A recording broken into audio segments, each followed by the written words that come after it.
Hello, everybody, and welcome to Atheist Sunday School, your one-stop shop for everything Atheist Sunday and school. And boy, do we have a show for you today. This is like the 100 and what episode? It's the 117th episode. You guys have you mastered it today. Yes. That was perfect. Great. That's because we are perfect. First You Kings and I. and Second Kings. Yes. Yep. Well, today our show is still about Psalms. It is still about Psalms, sadly. We have a 100-point show for you. We do. We do and have you a can hear 100-point me again. Yes. You know, this is the first time for that. And if our this is- first Sunday school with the new equipment. Is it our first Sunday school with the new equipment? Yeah. I think we had it last week, didn't we? No, we had it. On No. the Friday This is the Apocryphal first Stream one. Yeah. on Wednesday. Yeah. We did Friday Apocryphal podcast, and this is the first Sunday school with our new equipment. Yes, it is. Yes, it is. And if this is your first time joining us with this new equipment, welcome, one and all. Yeah, I to hope the you'll- show. I hope you like it. I hope it's better. This- People say it sounds clearer, but if the volume is still too low, leave some comments. Yeah. And I have more than enough volume to turn up now. Yeah. Fortunately, before we did not. Everything was like it maxed or it blew out the fucking thing. yeah. And these yeah. are pretty sexy mics, too. They I are. like Oh, 'em. This Yeah. is all so nice. You know, like those other mics, they were kind of dinky. They kind of made me feel like one of those shitty people that they hire at CNN and then send out onto the streets to interview nobodies. And Yeah, that tiny, like not a lapel mic, even though that's what it was. Right. But it even kind of felt like it could have been one of those quiz show Oh, hosts from the yeah. 60s and 70s Those who had terrible, like thin Yeah. mics. thin mics Yeah. with like little featherings at Yep. the end because they clearly didn't know what the appropriate setting was for a windsock or not. All right. Yeah. I think we should get into the 100-point Oh, show, yeah, though. absolutely. yes, we should. What is Yeah. your 100-point show question? What's the appropriate setting for a windsock or not? And this one, I actually showed both of you guys this clip, so hopefully one of you will know. Which wrestling commentator recently resigned because of his racist comments? I don't remember his name. I do remember his comment. They were pretty. It was pretty bad. He was like, "Trevor Murdoch is the only man I know who's crazy enough to strap some fried chicken on his back and go through Ethiopia." Ethiopia. Yeah. Yeah, it was something It ridiculous. was like that. pretty I much don't, that, and that's pretty bad. I don't know his name. I'm going to say Jim Jones. Jeffrey Moore. You're not that far, Ruben. Is that, what do you mean not that far? The Is that good or answer bad? is Jim Cornette. oh, Ooh. I would have never. Jim's good, though. He got Jim. Tough. Give him a point. You know what? You can get 50 points. Wow. He got half of it. That's nice. Excellent. Well, I've got a 100-point show question for you. Great. And it's one that I'm not sure you're going to get. Okay. We're not equipped to All right. answer it. What is the difference in the number of rounds between a championship fight and a non-championship fight in the UFC? The difference between the number of rounds, isn't it like 12 max for the championship fight? And like less than that for a non-championship fight? It's probably, I don't know. is it 6? 6 is the difference? 12 rounds is boxing. Oh, okay. In UFC, non-championship fights are 3 rounds. In Okay. the championship fights are 5 rounds. Gotcha. Okay. Well, So the I was, difference is 2. the difference is 2. I was on the right track. All right. So today we are still covering I Psalms. could ask a 100-point question if nobody gives I mean, a you shit. could. I Okay. don't give a well, shit. neither do I then. Goodbye. Okay. So we're still covering Psalms, and this one, Psalm 14, the last one we're going to be covering today, that one is used a lot by Christians. You know, the fool hath said in his heart, there is no God, that stuff. I'm sure you've heard it. Have you heard it, Ruben? Has someone said that to you? No one's ever said that to Really? me. Okay, people have said that to me. Well, no one's ever really you know, gone. you go out of your way to talk about atheism to pretty much everyone. I so- mean, that's not wrong. You've Okay. got the agenda here, man. We're just participants. So we got a lot to talk about today. There is some interesting stuff we'll cover, other stuff not so interesting, but that's okay. Any Well, commentary do we have first? any announcements? Or announcements? Oh, yeah, let's do that. It's announcements. Sunday. Yes, that's a good idea. I mean, you're still trying to retrieve your esoteric Nazism script, right? Yes, I am still trying to retrieve it. I got a couple different kinds of screwdrivers, and none of them worked. Well, I'm sure I actually have something that could help you out. Okay, good. I also have an idea if you can't figure it out. A screwdriver should do just fine. So Super glue and a metal rod. Little metal rods, same size as the screws. all right. Anyways, so other announcements is I'm still working on the Council of Constantinople video. Still getting through a book on Athanasius and Constantius. Mm-hmm. And once I have like a political layout for the time, then I will go back and read over specific council stuff. Excellent. Yeah, because there was a lot of politicking going on. And what is our alchemy drive up to? Yes, our alchemy drive. I have to add it all together, but right now it is probably at like 400 something. That's pretty good. I'm gonna say around 420. Honestly, I honestly think it's around that. Okay, around 420. That's not even a joke. It's around 420. And once we hit $666, we're going to try and transmute material, Yes. potentially into gold. We'll I see think you it'll be a later, good- science surplus stores. Yeah, I think it'll be a good bit of fun. Mm. So Without further ado, Yes. I have the King James Version of the Bible. I have the English Standard Version. We also have the Robert Alter version of the Hebrew Bible, which, why don't we get this one open? Yeah, I'll crack that open. All right. And in addition to that, we have the Holy Scriptures, according to some Jews from 1913. And we have the New King James Bible, the second best version. Of course it is. Yep.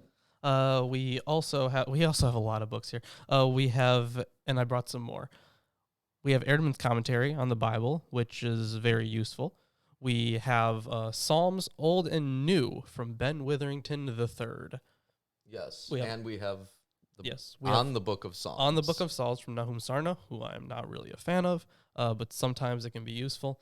And this is the new one that I actually brought over here. I mean, it's not a new book, but for this table, it's a new book. Yeah, and you've used it for videos before. Yes, I have. I've used this as a source in videos, and I plan on doing it way more. Mark S. Smith is a very smart guy. This is The Origins of Biblical Monotheism by Mark S. Smith, and he references Psalms a lot in discussions of henotheism and the development of Judaism.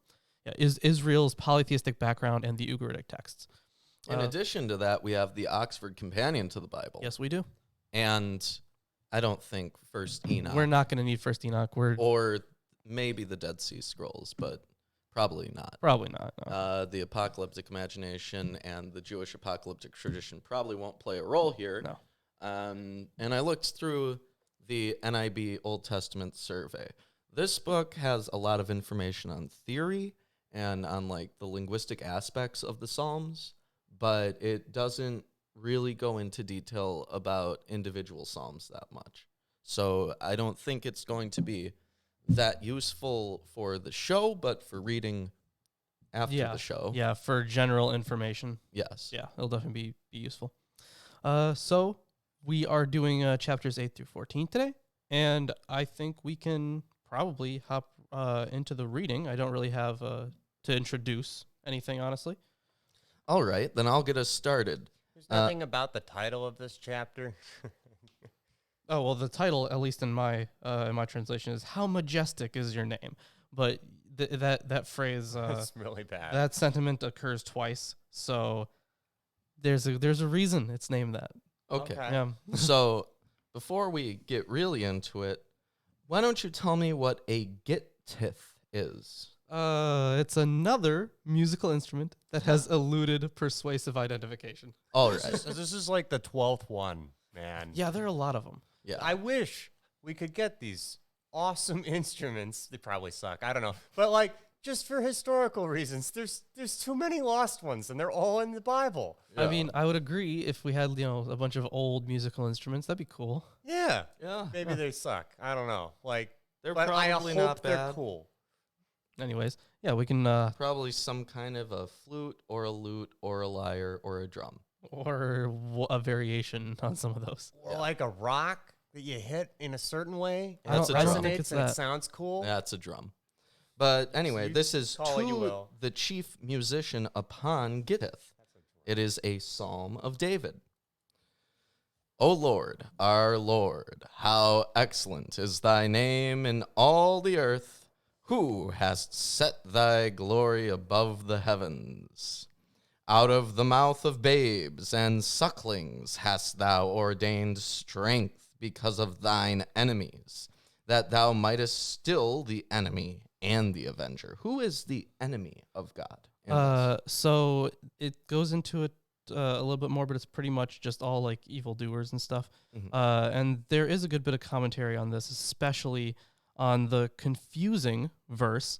I think it was verse 2. Yeah, it should be verse 2. Yes. So the Masoretic text, and Ben Witherington actually does have a compare and contrast of the Masoretic text and the Septuagint text. So according to the Masoretic text, it says, through the praise of children and infants, you have established a stronghold against your enemies to silence the foe and the avenger. And according to the Septuagint, out of mouths of infants and nurslings, you furnished praise for yourself, for the sake of your enemies, to put down enemy and avenger. So what's really interesting, and Witherington actually notes this, there are translations that switch the verses, or you switch, sorry, not the verses, the words infants. It switches the two words in there, putting the older one first. Mhm. And I'm not 100% sure why, and neither is anybody else. But that's just an interesting thing. And there is, I'm going to have some more compare and contrast stuff. But I have noted a few things from Erdman's commentary. Okay. Yeah. So, like, this mouth of babes and sucklings, is that, like, a reference to children as, like, an object specifically, or is it, like, an alliteration? Like, we humans are so little in comparison to your greatness that we are like babes and sucklings who are only given strength because it's your will that we have it to fight against those things you think are evil. The way that it's outlined here is, on the one hand, the infants, that is the weak and humble ones who proclaim the glory of the Lord, are elevated. On the other hand, the enemy, that is the arrogant and mighty ones, are humiliated and silenced. The glory and greatness of God are therefore proclaimed by small and insignificant people. So, like mighty are the meek kind of stuff. Right. So this babes and sucklings thing is directly the alliteration where it's not literal babies they're talking about. Right, They're yeah. referencing themselves as babies. Yeah. Yeah. Is there more that you want? No, not really. from Okay, here. then let's continue. When I consider thy heavens, the work of thy fingers, the moon and the stars which thou hast ordained, what is man? That thou art mindful of him, and the Son of Man, that thou visitest him. For thou hast made him a little lower than the angels, Elohim. Yeah, and here's something that we can talk about. Yes. So yours says a little lower than the angels. And hast crowned him with glory and honor. Okay, just finishing off the verse there. Yeah. Okay. Which verse is that I'm looking for? Verse here? 5. 5. Okay, yeah, you have made him a little lower than the heavenly beings. So there's a lot of interesting stuff in the translation here. The verse actually has Elohim there. So it could be used to describe a variety of things, as we talked about, I think, even on Friday Apocryphal podcast. Right. And even, did we also talk about it last week on Atheist Sunday School? We probably have talked think about so. the word This Elohim is, more I than know. any Very other much. word. Yeah, this is a very large reoccurring theme. Yeah, in no, our I mean, podcast. obviously, like I get that we've talked about a lot, but the fact that it could refer to really any section of divine beings. Right. It's not necessarily monotheistic or polytheistic. Right. Or henotheistic, even. Right. So let me see if I can pull up the right stuff here. It's actually pretty interesting. All right. So this is from Witherington. We are told that they are made but a little less or lower than Elohim. Elohim might mean angels. This is how both the Greek Old Testament and Hebrews 2:6-8 take it. And also we can, remember that part in 1 Samuel when, Samuel came out of the ground for Saul, and it's the word to describe Samuel used there with the whole Witch of Endor narrative was Elohim. Yes. Or it might mean God or even gods, plural. Now, I, along with Witherington, don't think it's meant to be plural because the rest of this is kind of talking about one God. Otherwise, the whole how majestic is your name and all the earth stuff wouldn't really make sense if it was plural. Yes. I don't think it would make a lot of sense. Yeah. But also, and here's something I found really cool. So the most full and important use of Psalm 8 in the New Testament comes at Hebrews 2:5-9 with a citation of the Greek text of Psalm 8:5-7 in some form. Famously, the author of Hebrews has not merely he made them a little lower than the angels, but rather you have made them for a little while lower than the angels, something that neither the Masoretic text nor the Septuagint in themselves necessarily suggest. However, there is no change in the Greek expression, and this is in Greek, so forgive my pronunciation, braxa from the Septuagint. The word can mean either for a little while or simply a little, and our author chooses to use the adverb as part of a diachronic construction, such that the crowned with glory and honor transpires at a different point in time than a little while longer than the angels. Well, I think that this verse specifically, verse 5 of Psalm 8, is maybe a reference to the narrative theme that was found in Genesis 3. Yes. Yeah. Absolutely. Verse 22, and the Lord God said, Behold. Behold! That one doesn't really count from Genesis. Right, it's from Genesis. No. The man is become as one of us to know good and evil, and now lest he put forth his hand and take also of the tree of life and eat and live forever. And then he kicked him out of the garden. Yeah.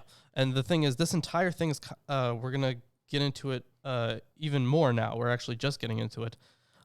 This is kind of like an ode to creation. You're going to see a lot of stuff here that specifically references the creation narrative. Okay. So we can continue. Yes. Thou madest him to have dominion over the works of thy hands. Thou hast put all things under his feet. Yeah, That's see, a reference already, to yeah. him giving Adam the Dominion, yeah. All sheep and oxen, yea, and the beasts of the field, the fowl of the air, and the fish of the sea, and whatsoever passeth through the paths of the seas, O Lord, our Lord, how excellent is thy name in all the earth, which is calling back to the first verse of the psalm. Bookends, basically. Yeah, basically. Is there a term for that within the Psalms?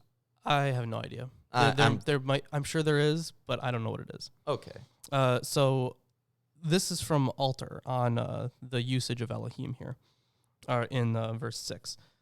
The ambiguous Hebrew Elohim, which could refer to gods or celestial beings, but probably not in this context to the single deity, sets humankind in a hierarchical ladder. God at the very top, the gods or celestial beings below him, then man, and below man, the whole kingdom of other living creatures. And if you were here for our apocryphal podcasts, Yeah, we learned a lot about we angels. talked Yes, quite we a did. bit about how that might also imply that the caste system has negative aspects to it as well.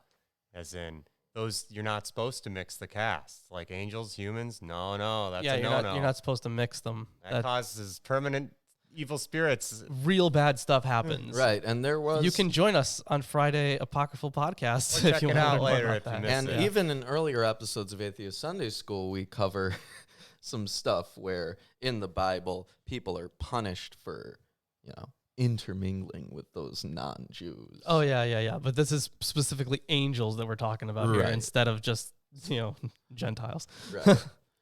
All right, so that was the end of Psalm 8. So Good we job.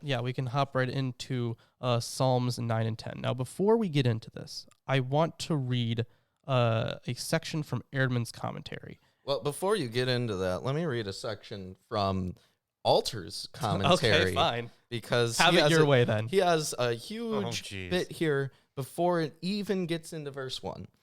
He says, this psalm and the next one are a striking testimony to the scrambling in textual transmission that, unfortunately, a good many of the psalms have suffered. Yeah. Also, that is something I'm going to expand on, but go ahead. The Septuagint presents Psalms 9 and 10 as a single psalm. Yep. And there's formal evidence for the fact that it was originally one poem. Psalm 9 in the Hebrew begins as an alphabetic acrostic. Verses 2 and 3, Aleph, verse 4, Bet, verse 6, Gimel, and so on and so on. It goes on like that. Yeah. It is notable that some of the lines of poetry have been interspersed between the acrostic lines, unlike the other acrostic psalms, in which the sequential letters of the alphabet occur in consecutive lines. Then Psalm 10 begins with the next letter of the alphabet, Lamed. It goes on to say about the letters. Now, what accompanies this confusion is a whole series of points, especially in the second half of the psalm, at which the text is not intelligible and is in all likelihood defective. Something along the following lines seems to have happened to our psalm. At some early moment in the long history of its transmission, a single authoritative copy was damaged by decay, moisture, fire, or whatever. Lines of verses may have been patched into the text from other sources in an attempt to fill in. Yeah, like they tried to correct it. Yes. Quite a few And the thing is, phrases or lines were simply transcribed in their mangled form or perhaps poorly reconstructed.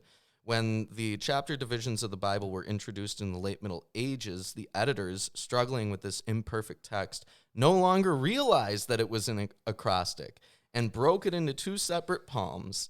The result of this whole process is that we are left with a rather imperfect notion of what some of the text means. Sure, and the thing is that happens in Everything. that's something we have to be conscious of when doing textual criticism, because say you have two manuscripts. You have a manuscript that has been corrupted in some way, and then actually no, hold on. Say you have three manuscripts. You have the original, you have the corruption, and then the person doing the third one is copying from the corrupted one. But he looks at the corruption and goes, hey, this is weird. I'm going to try to fix this. So they try to correct it, but instead they correct it improperly. They get it wrong. So now you have three different variations. You have the real one, you have the correction, and the correction of the correction that's actually wrong. And we really don't know how many times this has happened. It's a telephone game that's lasted as long as these textual criticisms have been, analyzing them. A lot of work goes into trying to figure out what an original reading would be. It's difficult. It's really difficult. How many different ways do you think about it with Google Translate as well? You have to consider there are a lot of too. ways, definitely. Yeah. I mean, translations are a different thing because textual criticism, they only do it in Greek. Sure. Or Hebrew, depending Hebrew, on The instrument used in this psalm, actually, Alter has something to say about that. Oh, too. that's interesting. So the Almut Leben, this is another opaque musical term. The second word seems to say to the sun, but it may be a reversal of letters, NBL, for Nevel, a kind of lyre. Ah, okay. Like a Well, that's something. instrument. Yeah. right. What does Erdman's have to say? So it is mostly about the unity of Psalms 9 and 10. So there are several reasons that these two psalms should be read as a unit. And this is number one, although these psalms, and particularly the beginning of Psalm 10, are somewhat disordered and fragmentary, there is an acrostic or alphabetical scheme embracing them. The scheme arises from pairs of verses which commence with successive letters of the Hebrew alphabet, a device that unites the two psalms. the absence of a title for Psalm 10, which is rather exceptional in the first part of the Psalter, may be an indication that it was originally part of a unit together with Psalm 9. And of course, as Alter already said, that the Septuagint and some other ancient translations treat Psalms 9 and 10 as a single poem. And also, the two psalms display a conspicuous similarity with regards to the words and expressions they contain. This is actually part of the reason we can tie similar authors together, like when they use similar imagery and words and phrases in the same way. Right. So, for example, in times of trouble, the oppressed, rise up, O Lord, the nations, forget or forgotten, the wicked, and the Lord sits enthroned forever. The Lord is king forever and ever. And all of these are paralleled in each one of these. I know that you had a book that was applicable for the sections we were reading called Who Wrote the Bible? Well, yeah, but yeah. it doesn't cover It doesn't cover this, Psalms. And It only covers the Torah, right? Yeah. correct. And the thing is, I disagree with his conclusions Oh, you do on the now. dating. Yeah, Okay. I've disagreed with him for a while. Pretty much since I read his book, All I right. disagree with his conclusions. When did his book come out? 97, I think. Are the reasons that you disagree with his conclusions because of things that have come out between 97 and now? No, actually. I mean, Oh. yeah, there's stuff that has come out since then that is obviously, it's also disagrees with his conclusions. But I mostly I think Van Setter's work that was even done before Friedman wrote that book. Okay. I think his work is just better done and better argued. Well, either way, I wish we had more information about who had written these. I think we all do. Okay. I think we Yeah. all wish we had more info on who wrote these things. And So- it would give us some context as to what got changed too, probably, because then you could see that their verb usage and word tense would be off. Right. And for those listeners who aren't familiar with the terminology of poetry, an acrostic poem is basically like A is for apple, B is for bat, except it's, more creative, more poetic. It's like it goes down the alphabet and it uses one line for each letter. Yeah, essentially. and so much Hebrew poetry was written that way. In fact, there's a reason why the Hebrew Bible, I should say, to be more technical, the Tanakh. There's a reason that it was broken up into either 22 or 24 books. It's one for each letter of the Hebrew alphabet. And because you have alternate forms of letters that create different sounds, technically, like the bet becomes the V sound or the B sound, depending on if it has that little center dot in there. I could see why it could be argued that, the alphabet has a certain number of letters versus another certain number. Yeah. And the thing is, then the Christian tradition is totally different because it splits up some of those larger corpuses into smaller ones. Well, why don't we get into the psalm? Definitely into the psalm. Oh, man, that was a nice introduction to the next two chapters, though. So. Yeah. So anyways, Psalm 9. To the choir master, according to Muthleben, a psalm of David. I will give thanks to the Lord with my whole heart. I will recount all your wonderful deeds. I will be glad and exult in you. I will sing praise to your name, O Most High. When my enemies turn back, they stumble and perish before your presence. For you have maintained my just cause. You have sat on the throne, giving... What are you guys... Could you move your mic a little and yourself over a bit? You're in his shot. What? Is he? Yep, I definitely. can get off the camera. I mean, that's fine. You're in the mid-camera, fine. That's It's fine. just Let's you're not on worry his- about it. It's fine. I'm just pointing out. Anyways, where was I? You have rebuked the nations. I think that's where I was, right? No, I was you're at verse 4. or 4. For you have maintained my just cause. You have sat on the throne giving righteous judgment. You have rebuked the nations. You have made the wicked perish. You have blotted out their name forever and ever. The enemy came to an end in everlasting ruins. Their city you rooted out. The very memory of them has perished. But the Lord sits enthroned forever. He has established his throne for justice, and he judges the world with righteousness. So in verse 7, Yeah. Alter says, the enemy, ruins that are gone for all time, and the towns you smash, their name is lost. But he says here, the syntax here seems confused. And ruins that are gone or ended is odd as an idiom. The entire verse, it looks textually suspect. Interesting. Yeah, and he judges the world with righteousness. He judges the peoples with uprightness. The Lord is a stronghold for the oppressed, a stronghold in times of trouble. And those who know your name put their trust in you. For you, O Lord, have not forsaken those who seek you. Sing praises to the Lord who sits enthroned in Zion. Tell among the peoples his deeds. For he who avenges blood is mindful of them. He does not forget the cry of the afflicted. Be gracious to me, O Lord. See my affliction from those who hate me. O you who lift me up from the gates of death, that I may recount all your praises, that in the gates of the daughter of Zion I may rejoice in your salvation. So, the poet develops here a familiar idea in Psalms. Those who descend to the underworld, verse 14, cannot tell God's praise. So after God has raised the speaker from the gates of death, presumably because enemies were threatening to destroy him, he is able to stand in the gates of Jerusalem and publicly celebrate God's greatness. The gates of the city were a place of assembly, and especially relevant to the imagery of God as judge in this poem, a place where justice was conducted. The personification of Jerusalem as daughter of Zion is common in the prophets. Yeah, that we saw that a lot already when going through Kingdoms. Yes. Too much.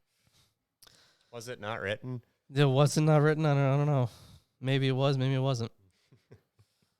I may rejoice in your salvation. The nations have sunk in the pit that they made, in the net that they hid. Their foot has been caught. The Lord has made himself known. He has executed judgment. The wicked are snared in the work of their own hands. Hagayon Selah. So Alter translates that as the Lord is known for the justice he did. He says the translation assumes an ellipses in Hebrew. The literal sense of the four Hebrew words in sequence here is, the Lord is known, justice he did. Fair enough. The wicked shall return to Sheol, all the nations that forget God. And obviously, those are the same thing. The nations that forget God are the wicked. For the needy shall not always be forgotten, and the hope of the poor shall not perish forever. Arise, O Lord, let not man prevail. Let the nations be judged before you. Put them in fear, O Lord. Let the nations know that they are but men, Selah. So obviously contrasting this divine power against the wicked, merely men. Yes, a little bit of commentary on the text. In verse 18, it says the wicked will turn back to Sheol. Yes. This stands in contrast to the fate of the speaker who has been raised from the gates of death. The form of the Hebrew, She'olah, is anomalous because it incorporates both the preposition to at the beginning and the directional suffix that means to at the end. Huh. Also in verse 19, the hope of the lowly not lost forever. It says the Hebrew seems to say will be lost forever, but this may not be a scribal omission because the not forever of the first verset could be doing double duty for the second verset as well. Sure, that makes sense. And with that, one guy's asking a question about what translation that is, the one you're using right now. Well, no, Alterman, he's right? asking about the study Bibles. that we're reading. So the commentary stuff. So Yes. this is the Robert Alter version of the Hebrew Bible. It's pretty expensive, but it's worth it. Yeah. This is Eerdman's commentary on the Eerdman's Bible. commentary on the Bible. And I have the King James, and he's reading also out of the English Standard Version. Yeah, and it's So these aren't formally study Bibles. These two, they're just I translations. do have study Bibles if you want me to bring a study Bible. But maybe we can Whoa, take a look might through that. Not hurt. All right. Yeah, How many books can this table support? I don't That's the know. Let's question. find out. Okay, Psalm 10. Yeah, I actually do have one little thing here. Okay. Yeah. So the poor and the helpless are the victims of their might. However, the obverse is also presented in Psalms 9 and 10, namely that their deeds will be avenged. Their destination is Sheol, the place of death, where there is no hope and no communication with the Lord. That's why you can't. That's why you couldn't hear the prayers, right? Mhm. Yeah. Because they're in Sheol. Right, and the dead cannot do that, Yeah. apparently. Sucks for I them. think this might be where the idea that a lot of modern Jews have that, like, the bad part of death is being disconnected from God. Yeah, away from God and stuff. Yeah. Yeah. So the interesting thing here is, We can see the chat. yeah, we can see the chat.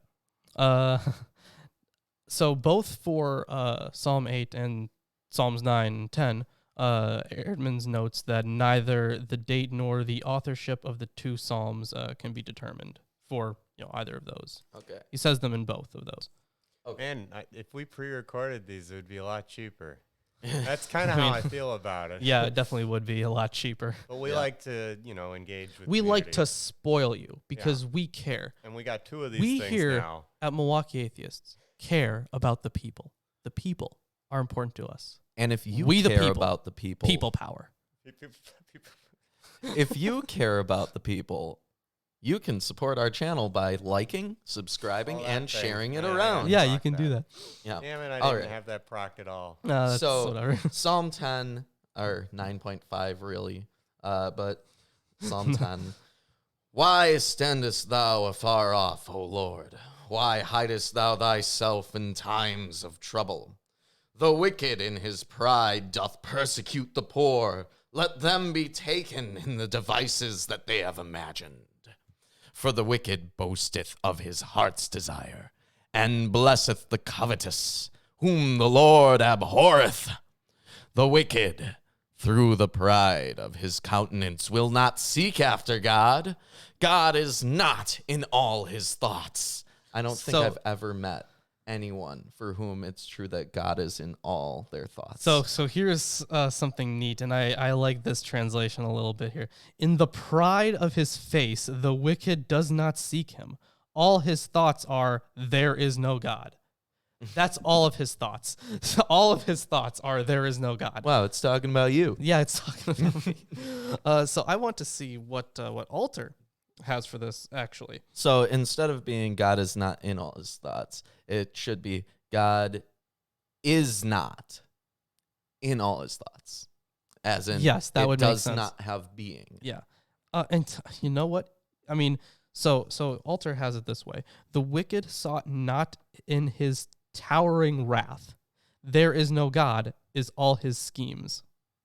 So the wicked are I'm trying to think of this in like a categorization way, right? So is it that all the people who don't believe in this God are bad, or that all the bad people necessarily don't believe in this God?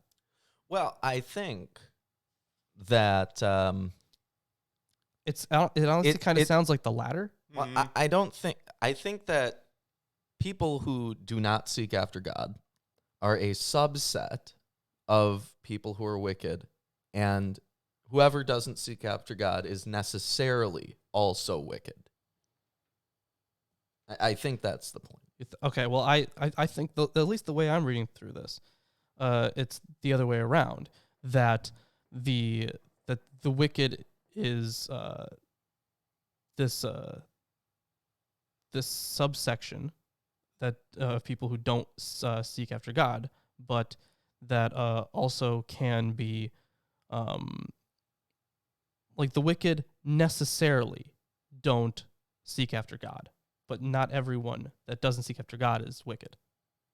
Well, I don't think it says anything about like a larger category of people who don't seek after God. Well, it doesn't say it directly, but Right. that's why I'm trying to categorize it. Right. It has a large category of the wicked, and one of the behaviors through which you can identify that they are wicked is that they don't seek after Okay, God. Maybe. sure. Maybe Maybe. that's the... Well, anyways, let's continue on. Yeah. His ways are always grievous. Thy judgments are far above out of his sight. As for all his enemies, he puffeth at them. He hath said in his heart, I shall not be moved, for I shall never be in adversity.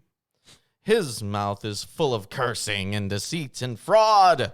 Under his tongue is mischief and vanity. He sitteth in the lurking places of the villages. In the secret places doth he murder the innocent. His eyes are privily set against the poor. He lieth in wait secretly as a lion in his den. He lieth in wait to catch the poor. He doth catch the poor when he draweth him into his net. He croucheth and humbleth himself, that the poor may fall by his strong ones. So I am enjoying the imagery here. It's fantastic. And I am just like, this is just a bunch of different ways to portray wicked people. How wicked are these wicked people? Well, he lies in wait in a cover like a lion in his lair.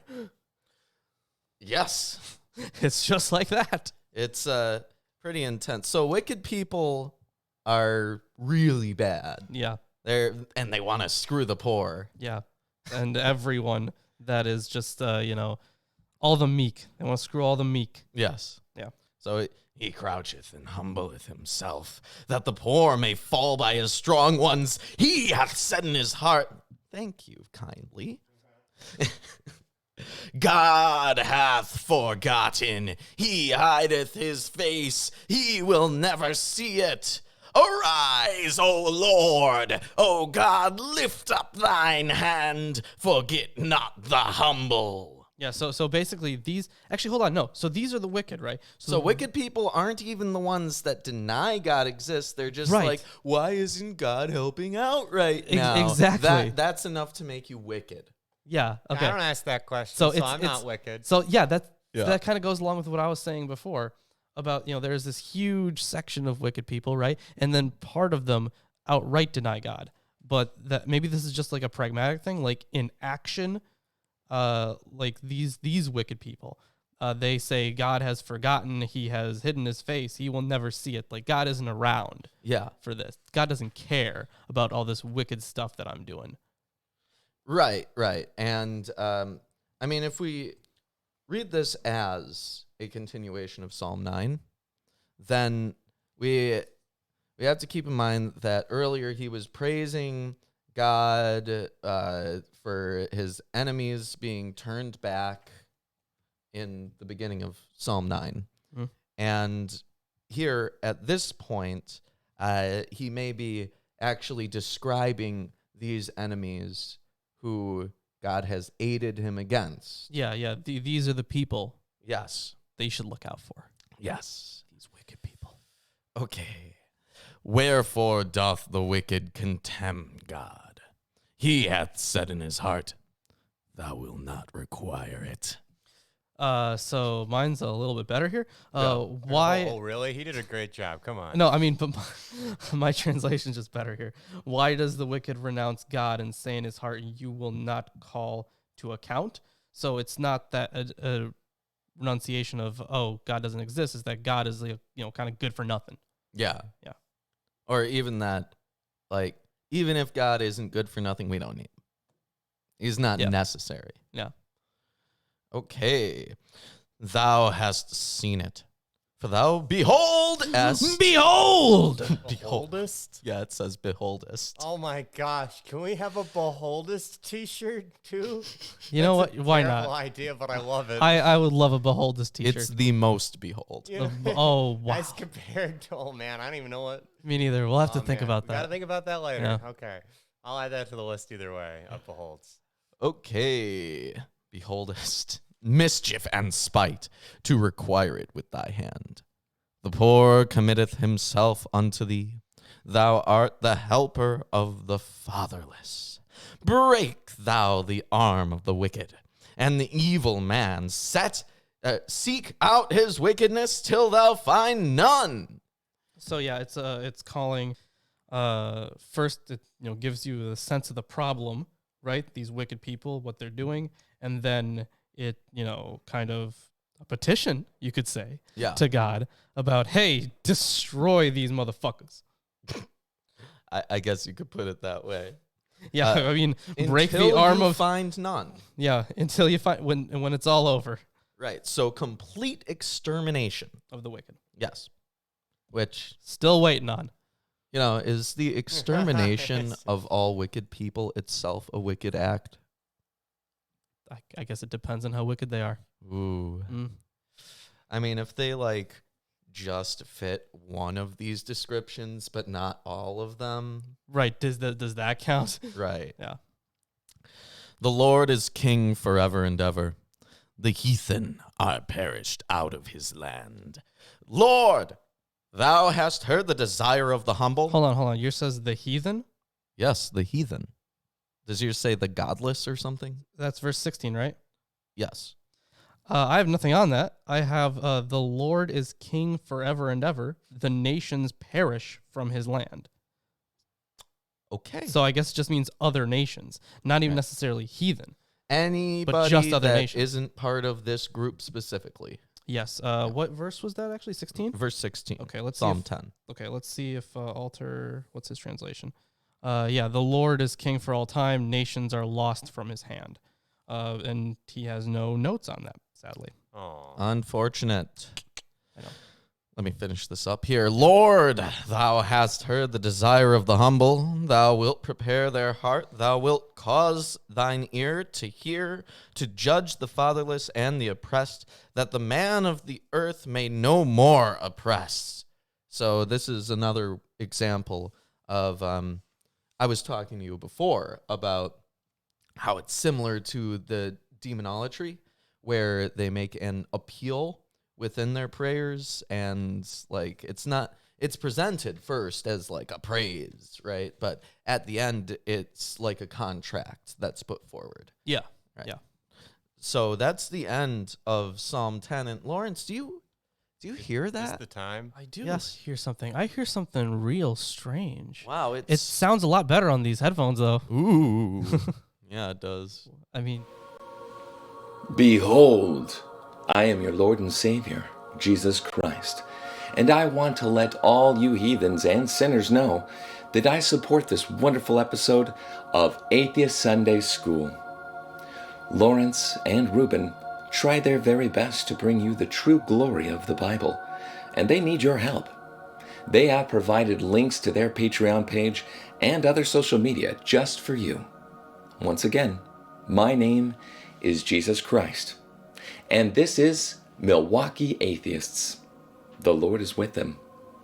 God bless. Oh my God! Jesus, Too loud. that was great. It Thanks, didn't fall on the Jesus. speaker though. Good. Oh, man. Jesus is always coming in here and helping us out. Yeah, Jesus must really like us. He must. Yeah, I was told that once by one Christian that Jesus appreciated what I was doing, that what I do puts a smile on Jesus' face. Well, hey, I'm glad to make him happy. Yeah. But, Jesus is just all right with me. All right, let's continue. Let's go to Psalm 11, shall we? Okay. I don't have any notes on Psalms 11 through 13 in here because honestly, there wasn't really that much good stuff. All right, well, there's some in here. Great, fantastic. Hooray. To the choir master of David, in the Lord I take refuge. How can you say to my soul, flee like a bird to your mountain? For Unusually, this psalm begins with triadic verset, and in one which the three parts are linked by sequentiality rather than semantic parallelism. The speaker of this personal psalm at the outset announces that he trusts in God's sheltering protections. Thus, he has no need to flee to the hills like a bird, as his friends have enjoined him. And you cut me off there, and I don't appreciate that because the very next word is Yeah, that's a good behold. Behold, mine says look. Oh, of course Look. it does. That's so awkward comparatively. The wicked bend the bow. They have fitted their arrow to the string to shoot in the dark at the upright in heart. If the foundations are destroyed, what can the righteous do? The Lord is in his so just more descriptions of the wicked and their wicked ways. Right, it says here, what can a righteous man do? It makes sense to view everything from off to the hills from verse 1 through to the end of this verse as the words of the fearful and despairing friends of the speaker. Yeah, that makes sense. With the vicious and destructive enemies prevailing, they say there is no recourse for the helpless, righteous person except flight. Yes. The Lord is in his holy temple. The Lord's throne is in heaven. His eyes see, his eyelids test the children of man. Because, he sees it and he's going to execute some judgment. Yours says temple, but Alter has a different bit here. He says the Lord in his holy palace. In his holy palace, okay. These words mark the turning point of the poem. The terrestrial landscape may be littered with the depredations of the wicked, who imagine they will continue to have the upper hand. But above it all... Little do they know. What if they had iron chairs? Well, then, Man, the yeah. tides have turned. Too tough. But above it all, God looks down, sorting out the evil from the good and preparing retribution for those who deserve it. Given this context, and given the parallelism with the second verset, his holy palace here must refer to God's celestial abode, Right. and not to the temple in Jerusalem. Right. The Lord tests the righteous, but his soul hates the wicked and the one who loves violence. Maybe we should give this to a whole bunch of neocons. maybe they can learn something. Yeah, here The it Bible? says he utterly hates. It says the adverb utterly was added to pick up the intensive equivalent of the first person pronoun in nafsho. It's also been shown that people use words with U and G to dispel disgust. Basically, it's the way that we have the ugh. Yes, ugh is our grossest term. Ugh. Is it though? It shows disgust. A lot of people think it's moist. Is That's the grossest. nice. I think that's pretty. Yeah, maybe that's a little uncomfortable. He hates the ones who love violence. Let him rain coals on the wicked, fire and sulfur, and a scorching wind shall be the portion of their cup. So this is actually an interesting bit. There's a bit of commentary in here on this. It says the whole line alludes to the destruction of Sodom and Gomorrah, which That would make sense. I get it. figures as a canonical demonstration of God's determination to administer justice and not allow evil to go unpunished. Pahim, the word rendered as coals, everywhere else means traps or pitfalls. But this translation assumes, following one ancient Greek version, that the original reading was pehame, which in fact means coals of. The Masoretic text puts a syntactic pause at coals, then has fire and sulfur. This makes the second verset inordinately long. It is much more likely that a scribe reversed the mem and yod of pahme, coals of, which is then attached to esh, fire, yielding pahim. For the gale winds, the Hebrew ruah zil afot is literally raging winds, the second term being a derivative form of za'af or rage, and for the cup, it says literally the portion of their cup. Sure. For the Lord is righteous.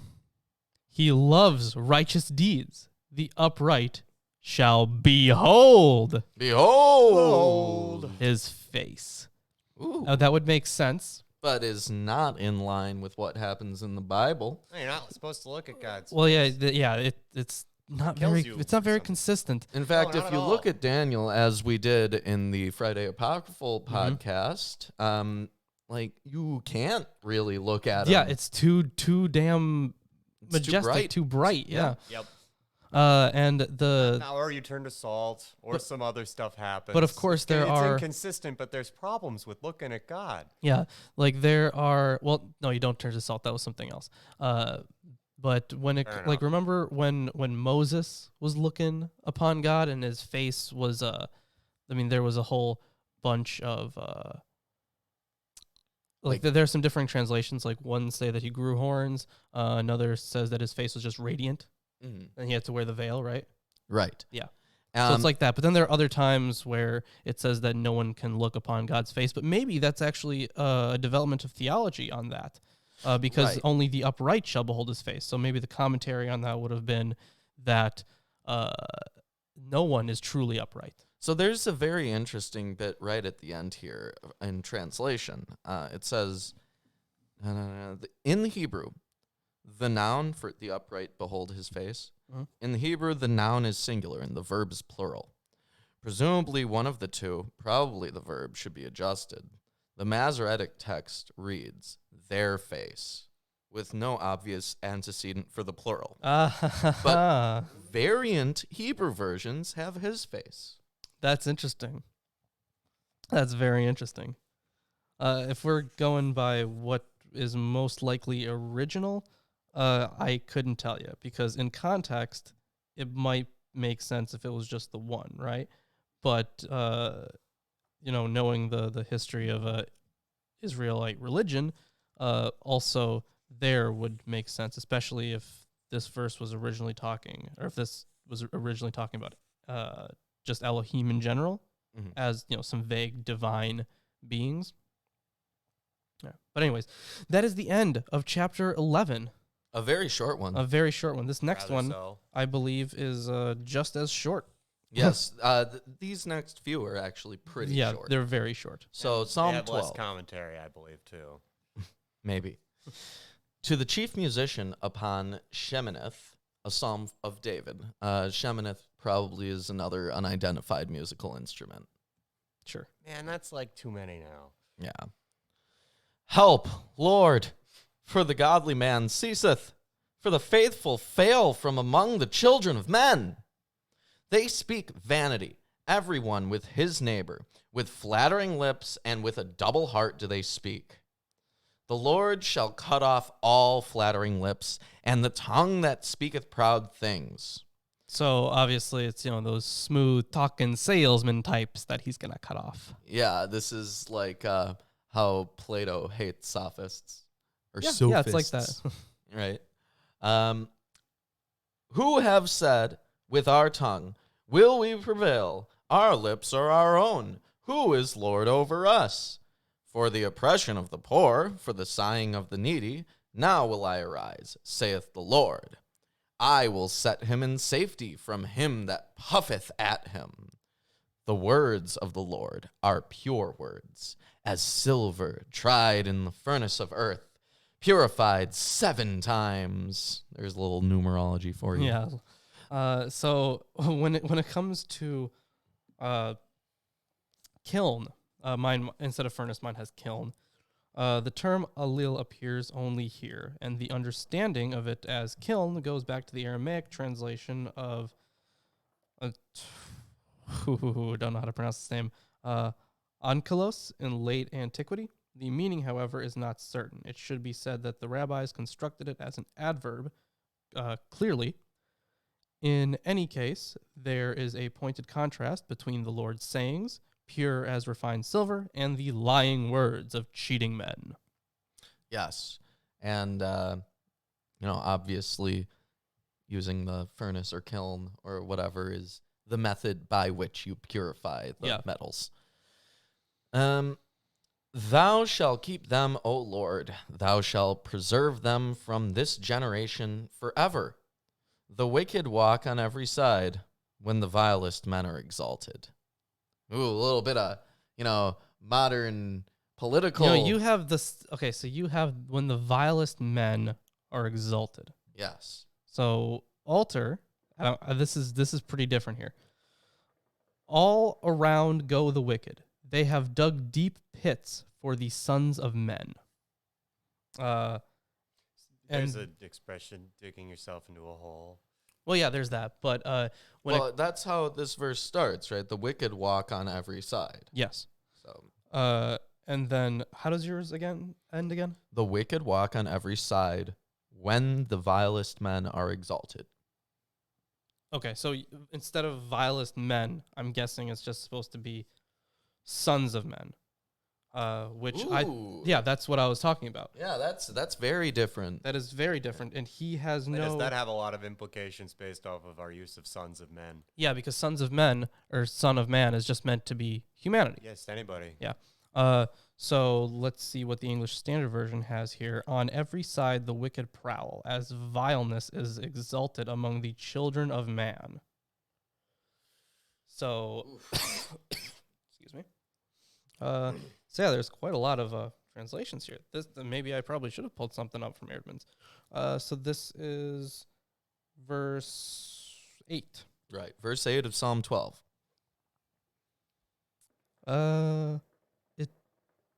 I can't see, or I can't find anything that says anything about son of man or sons of men, which is interesting how the translation is different there. Right, because it has totally different theological implications. Certainly, if it means vile men, then it would mean what they've just been discussing for ad infinitum, wicked people. Yeah. And if it doesn't mean that, then it means everybody. Yeah, And but either maybe way- everybody is vile. Well, I mean, it can't be everybody though. I mean, 'cause either the, way, both the of them are- Calvinists, I think, would say that it means everybody, right? Because Perhaps Sure, but it can't because it's deliberately making a contrast between the people who are wicked and people who aren't. Yeah, either exactly. way, with the other people being higher than. which them. which Yeah. necessitates there being not wicked people. Correct. okay, well, I mean, it's still it implies that some of them have to be better than the others. Yeah. meaning So this is a weird verse. I'm actually going to write this one down because I might want to study more into that one. That's a bizarre one for sure. okay. Well, why don't you take off with Psalm 13? Hold on. What was that? 12, 12:8. 12:8. Okay. I'm 12:8. Okay. I'm going to write that down. I'm going to look more into that because that's very interesting. Especially all the different Alter translations. has it as 12:9, but that's just because Oh, yeah, it yeah, yeah. includes the first introduction. That's the thing. Hebrew way of doing it. Yeah. Let's see. Psalm 13. To the choir master, a psalm of David. How long, O Lord, will you forget? Hold on. How long, O Lord, will you forget me forever? How long will you hide your face from me? How long must I take counsel in my soul and have sorrow in my heart all the day? How long shall my enemy be exalted over me? Consider and answer me, O Lord my God. Light up my eyes, lest I sleep the sleep of death. Lest my enemy say, I have prevailed over him. Lest my foes rejoice because I am shaken. So when it says, lest I sleep the sleep of death,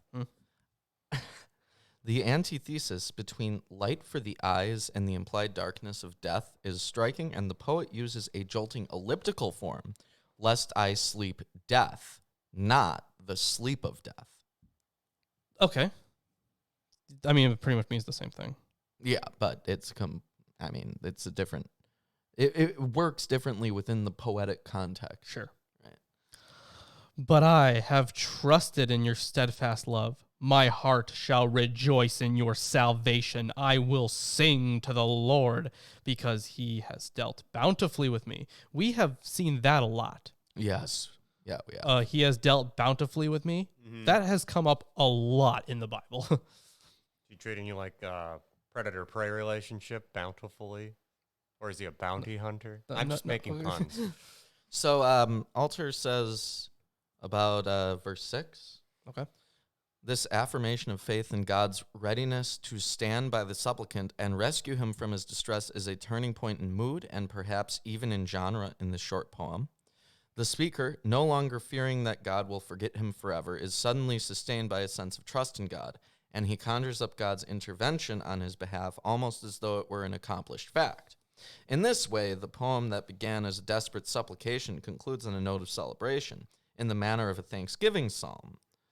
The fluidity of genres of many of the psalms is an expression of their psychological dynamism. They express not one static attitude, but an inner evolution or oscillation of attitudes. Perhaps the prayer itself served as a vehicle of transformation from acute distress to trust. Sure, and that would make sense because it starts off with like, "Why are you hiding your face from me?" To "Please think of me, lest all this bad stuff happens," and then "I have trusted you, I will sing to you." Yeah. All that stuff. And now, this final one, and this is the one that we're gonna have a good bit of fun talking about. I think. Okay. Yeah. This is Psalm 41, and It's not Psalm 41. you're right, not 41. It's 14. Wow. I'm an idiot. You have lysdexia. Lysdexia. Yeah. Yep. Orlance with lysdexia. Yeah. Or aphasia. Did you have a stroke recently? Herbaliblia. r/real life stroke. r/I had a stroke. Is what Psalm It's it real, 14. It's not just typing. To the chief musician, a psalm of David. The fool hath said in his heart, there is no God. Ooh. So Hear that one a lot. So this is again an instance where you have to ask which one is the set and which one is the subset. Right. Because this, okay, so initially, we had this vague idea of, wickedness and, unfaithfulness. And then it kind of clarified it by saying that, those that are wicked are just they include in those the ones who do believe in God, just think that he's like useless or something. He doesn't do Yes. anything. And this is specifically something else. And the two poems that make reference to that are both listed as Psalms of David. So, without reason to believe that they're different authors, we might ascertain that it's the same person. Well, maybe actually, not. I don't think it is because so all the other psalms that we have covered today, Yes. they cannot.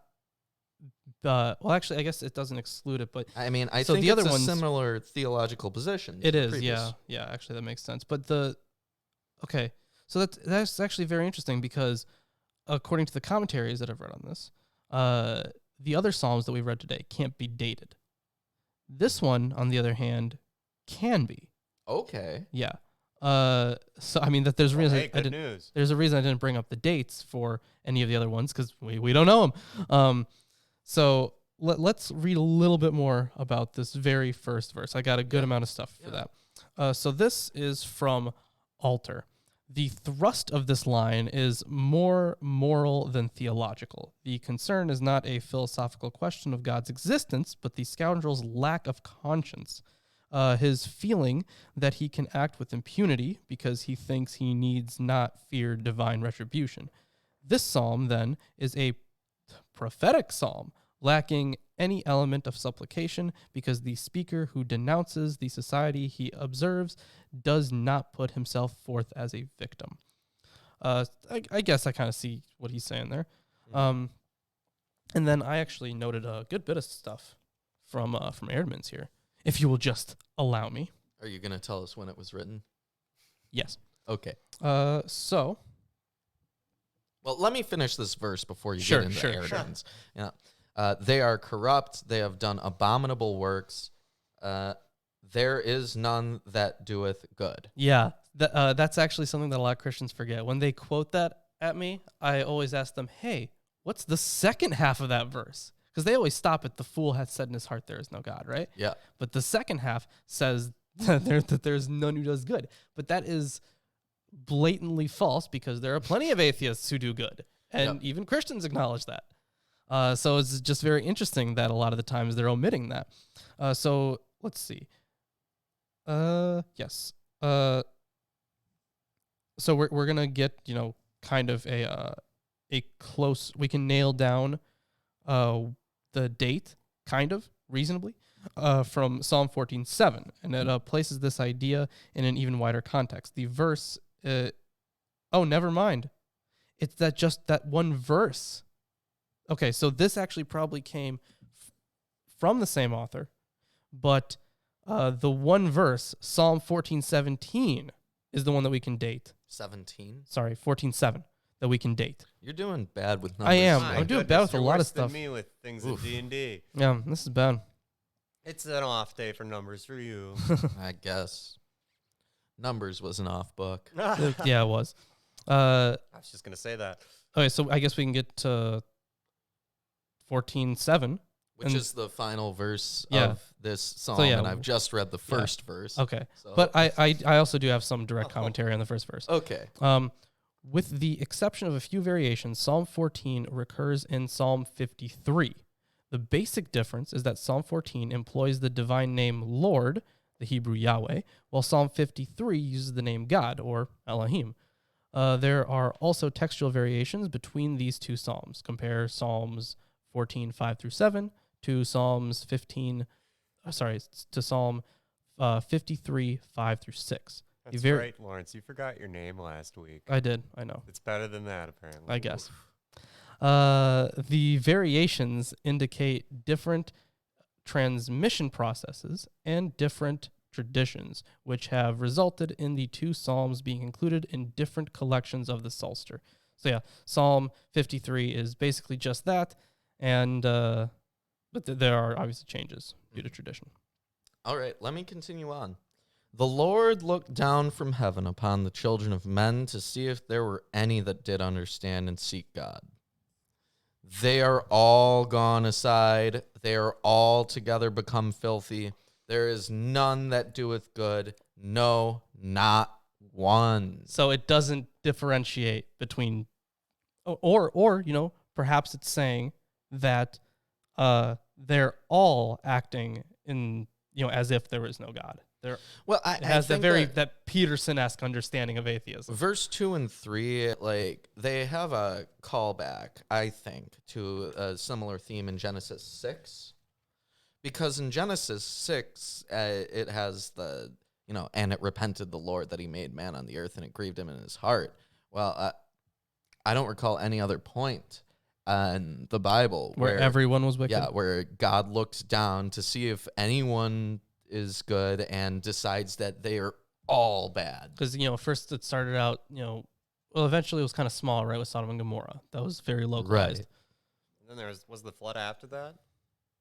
No, the flood was before that. Right. Okay, and that supposedly wiped out all the wicked people. That wiped out everyone except for one family. Right, so those were God's chosen people, blah, blah, blah. Supposedly they are the only people, and therefore not corrupt as well, or what have you.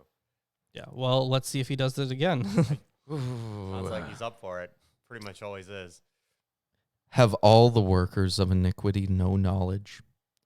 Who eat up my people as they eat bread and call not upon the Lord? Were they in great fear, for God is in the generation of the righteous. Good job. Amazing. Are you dying? Yeah. Okay. Ye have shamed the counsel of the poor, because the Lord is his refuge. Oh, that the salvation of Israel were come out of Zion. When the Lord bringeth back the captivity of his people, Jacob shall rejoice, and Israel shall be glad. So yeah, that last verse is the one that we can date, because it's specifically talking about restoring the fortunes of the people. And yeah, so Psalm 14:7 places this idea in an even wider context. This verse is probably a redactional addition dating from the exilic or post-exilic period, because the phrase "the Lord restores the fortunes of his people." Right, because there's no reason that David would say anything like that. Right, exactly. Fortunes of his people actually means bring back the captivity. Yes. Yeah. So so it's interesting how they are differentiating, or, I guess categorizing evildoers, the wicked people, and the ones who specifically, don't care about God, I guess. They're very, God just kind of sucks. He doesn't really do much. He's a deadbeat dad of sorts, and he won't see what I'm doing, and even if he did, he wouldn't care anyways, kind of approach. Well, you think he showed up to any of Jesus's birthdays? That's a good point. Huh. He didn't show up to any of Jesus' we don't know about birthdays. his childhood. Yeah, and he only showed up, to the crucifixion at the very end. And his baptism, I guess. Yeah. Maybe Well, he was there happening too. already? Jeez, I'm sorry. Yeah. Guess I'll go talk to him. No birthdays, though. Not that No. I recall. No, No, no birthdays. No birthdays, no Christmases. Right. Only sees them on the holidays. Well, with that being said, I believe that concludes our broadcast. No, it doesn't conclude the broadcast. Oh. It concludes the readings, but I actually have some stuff pulled up from Mark S. Smith's Origins of Biblical Monotheism. So you're saying that it doesn't conclude the readings, it concludes the biblical readings. Yes, it concludes the biblical readings. All right, so there was a lot of stuff that we covered today that kind of described what God looks like in a way. So let's talk about that. So right, this with is hair of pure wool, like wool, like his hair looks Well, like pure wool, and he wears a white robe. yeah, that was and- totally in here. Yeah. Something like that. No, there's a whole bunch of stuff about his eyes, for example, Mm-hmm. and there was some mentioning of the finger of God. That He uses his it mode to of, write. Yes, and as his mode of creation too. Yeah. So let's talk about that a little bit. Okay. So given the evidence that Yahweh's maleness does not convey sexuality per se, this is part of a much larger discussion, by the way. So if it's out of context, that's fine. This is go get the book. What about Asherah? Yeah, what about Asherah? But personal divine communication, authority, concern, and dedication. It is then hardly surprising that the Bible rarely, if ever, describes divine sexual relations or genitalia. A brief survey of divine body parts in the Bible may help to explain the point further. Different body parts serve commonly as parts for the whole, and this is called pars pro toto. I think that's how you're supposed to say it. In order to denote divine attitudes, human body parts show analogous uses of pars pro toto to denote various attitudes. Divine eyes denote watchfulness and knowledge of human activity, which we covered today. The divine hand and arm power and strength, which we covered today. The divine nose, anger, which we covered. We haven't covered that one today. The divine hands and fingers, creation, which we covered today. Or trapping, which we also covered today with the coals. The divine ears, a capacity to receive human prayer, which we covered today. And the divine face access or presence, which we kind of covered today. And blessing, as well as absence. That one we did cover today. Yeah. Some divine actions also presuppose a familiarity with divine body language. And you talk about sitting on the throne and stuff like that. Okay. Yeah. Fair enough. So it kind of tells you about his capabilities based off of his body parts in Yeah. some ways. But it Interesting. never says anything about Physically God's described. sexual organs. Yeah. And his dong's 30 years long. Doesn't even make sense. Yeah, it's 30 30 years light long. years long. Nah, just years. Ooh. I liked mine not making Huge. It's 30 newtons long. Yeah. Yep, totally. Amps and watts included. All right, well, that, I think, unless you have anything to add. That's General Schilling stuff. General Schilling. Yeah. My favorite general in the armed forces.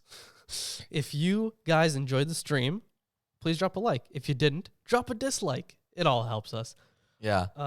And It make really sure, doesn't matter if you enjoyed it or really not. doesn't. Wow.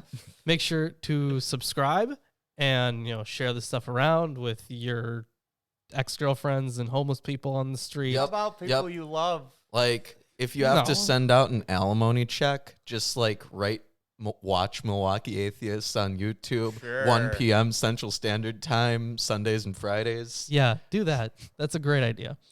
So along with that, also Twitter, Facebook, our Amazon wish list, our Patreon. We do a lot of cool stuff at our $200 a month. Yes. We will be producing the God sitcom, which Yep. it's Been going to be called The working High on- Place. The High Place, Yeah, yes. and I think it's going to be really good. Yep, it's going to be great. Yeah. What else have our Teespring? You can get shirts. Yep, we you got can new get the Behold t-shirt. Behold t-shirt, brand new, and they're good actually. Yep. Yeah. What What else am I forgetting? Okay. Lawrence's book, No. Oh my no. God. Fuck that. That book sucks. our Patreon. Our Patreon. We already did that. We already did We that. already mentioned Our that. Patreon. But We'll say if it you again. sign up for our Patreon, $1 a month, then you can get access to all of our All scripts. the video scripts. You can also, if you sign up for $10 a month, get entered into a monthly raffle through which Our we T-shirt giveaway. yes, our T-shirt giveaway. And Thank you. in addition to that, if you give us $50 a month, you can appear on one of our live broadcasts once a month. Yeah. You get lots of cool stuff. And I think that all of them are invited to our hangouts. Or who is it? That's $10. It's the $20 and up one. $20. Okay, $20 and up, you get invited to our monthly hangout that we do after the show, and you can, I don't know, come and shoot the shit with us. And Pretty for much. $10,000 a month, Oh, No, yeah. no, just $10,000. okay, Well, just once, and only $10,000 once within the continental United States, not including Alaska. If you give us 10 grand, one of us will fly out there and, And like, give you a high five. Or a handshake, high five you know, or whatever a you're handshake. comfortable with. You know, if you have like the arthritis or something, you can't do a high five. Yeah. Yeah, I We'll do guess. whatever you're comfortable Yeah. with and be Well, sanitary. Not whatever. whatever you're comfortable Within with. hands or high five things. Okay, you gotta come on. stop right there. I can't say things right either, Right. so forget it. You can't do whatever you're comfortable with our hands, but we will at least Whatever like, we're comfortable with. yeah, whatever we're comfortable with. Okay, with that being said, I Yes. think that we will We'll see you next Sunday. Thanks for watching.